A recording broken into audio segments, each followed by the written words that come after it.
শামসুল আলম সেলিম ভাই, এছাড়া উপস্থিত বিভিন্ন সবাইকে আমাদের সাবেক এমপি ঢাকা 19 আসন। আমরা শুধু প্রার্থনা করি আমাদের দায়িত্ব শেষ করবো না। আমরা আমাদের নেত্রীর কাছ থেকে, যিনি 41 বছর দেশকে এবং দলকে নেতৃত্ব দিয়েছেন যোগ্যতার সাথে, দক্ষতার সাথে, আমরা তার ব্যক্তিত্ব, কঠিন সময় সাহসী ভূমিকা, মানুষের প্রতি সহানুভূতিশীল, জনগণের জন্য দল দায়িত্ববোধ, সেগুলিকে আমাদের জীবনে আমরা প্রয়োগ করতে পারি, কাজে লাগাতে পারি। আমরাও এক একজন যার যার ক্ষেত্রে ভালো নেতৃত্ব দিতে পারবো। আমি সবার কাছে তার আহ্বান জানাবো, আমরা তো তার জীবন থেকে শিক্ষা নিই এবং উনি যে পরিশ্রম মানুষের জন্য, জনগণের জন্য, দেশের জন্য করে গেছেন, আমরাও যেন স্বক্ষেত্রে সেটা করতে পারি, তাহলেই তার প্রতি শ্রদ্ধা জানানো হবে।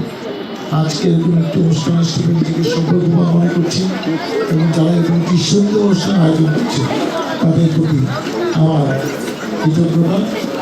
এবং খালেদা জিয়া জাতীয় ঐক্যের প্রতীক। এটা শুধুমাত্র একটা দাবি নয়, এটা প্রমাণিত সত্য। আপনারা তা প্রমাণ করেছেন। একজন মানুষ যখন প্রয়াণ হয় তখন তার প্রশংসার চাইতেও পরকালে তার আত্মার শান্তি সবচেয়ে বেশি গুরুত্বপূর্ণ।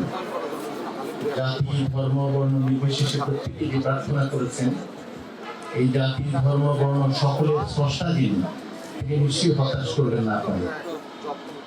আমি এই সুযোগে এই প্রার্থনাই করছি, যিনি আমাদের দেশের সার্বভৌমত্ব, গণতান্ত্রিক প্রক্রিয়া এবং এদেশের মানুষের মধ্যে ঐক্য ধরে রাখার জন্য চেষ্টা করেছেন, সেই মানুষগুলোর প্রার্থনা মহান প্রভু অবশ্যই গ্রহণ করবেন।